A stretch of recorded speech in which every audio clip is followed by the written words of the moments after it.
জাতীয় রাজস্ব board NBR বিলুপ্ত হয়নি। কাজের সুবিধার্থে এনবিআর এর অভ্যন্তরীণ কর্মকর্তা সহ সংশ্লিষ্ট সব মহলের সাথে আলোচনা করে রাজস্ব কাজ সহজ করতে দুটি আলাদা বিভাগ করা হয়েছে। সচিবালয়ে এমন মন্তব্য করেছেন অর্থ উপদেষ্টা ডক্টর সালেউদ্দিন আহমেদ।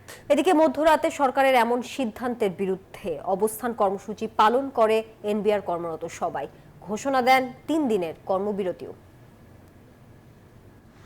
প্রায় 50 বছর আগে প্রতিষ্ঠিত জাতীয় রাজস্ব বোর্ড এনবিআর সরকারের সার্বিক অর্থ সংগ্রহ এবং খরচের ব্যবস্থাপনার কাজ করে থাকে। তবে সরকারের অত্যন্ত গুরুত্বপূর্ণ এই সংস্থাটি ধারাবাহিকভাবে রাজস্ব আদায়ের লক্ষ্য পূরণে ব্যর্থ হয়েছে।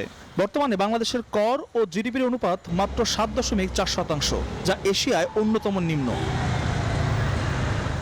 জুলাই আগস্টের রাজনৈতিক পট পরিবর্তনের পর ধসে পড়া অর্থনীতি সচল করতে বিভিন্ন সংস্কার হাতে নেয় অন্তর্বর্তীকালীন সরকার। ব্যবসায়ী অর্থনীতিবিদদের তীব্র সমালোচনায় থাকা এনবিআরকেও ঢেলে সাজানোর উদ্যোগ নেওয়া হয়। অবশেষে সোমবার মধ্যরাতে অধ্যাদেশ জারির মধ্য দিয়ে রাজস্ব নীতি ও রাজস্ব ব্যবস্থাপনা নামে দুটো বিভাগের ঘোষণা দেয় সরকার। এমন সিদ্ধান্তের প্রতিবাদে মঙ্গলবার বিকেলে আগারগাঁওয়ের এনবিআর ভবনের সামনে অবস্থান কর্মসূচি পালন করেছে জাতীয় রাজস্ব বোর্ড ও এর আওতাধীন সকল পর্যায়ের কর্মকর্তা ও কর্মচারীরা। ঘোষণা হয় আগামী 3 দিনের প্রতিবাদ কার্যক্রমের। প্রত্যাশী সংগঠন হিসেবে আমরা কিন্তু সেই রাজস্ব সংস্কার কমিশনের প্রতিবেদনটি দেখতে পাইনি, কারণ এটি প্রকাশ করা হয়নি। আমরা কিছু কর্মসূচি দিয়েছি। এই কর্মসূচির আওতায় আগামী 14 বান্ডেল থাকলে প্রতি সেনমানিতে টাকা বাঁচবে।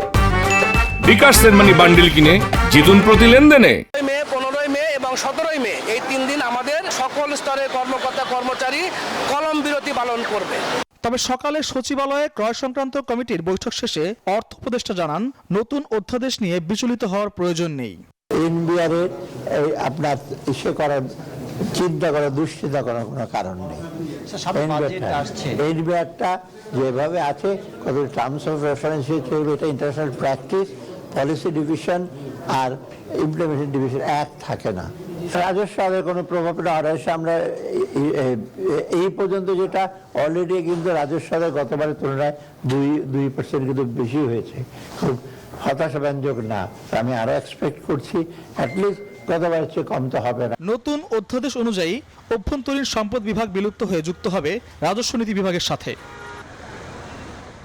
আল মোহাইমিনুল খান, নিউজ 24, ঢাকা।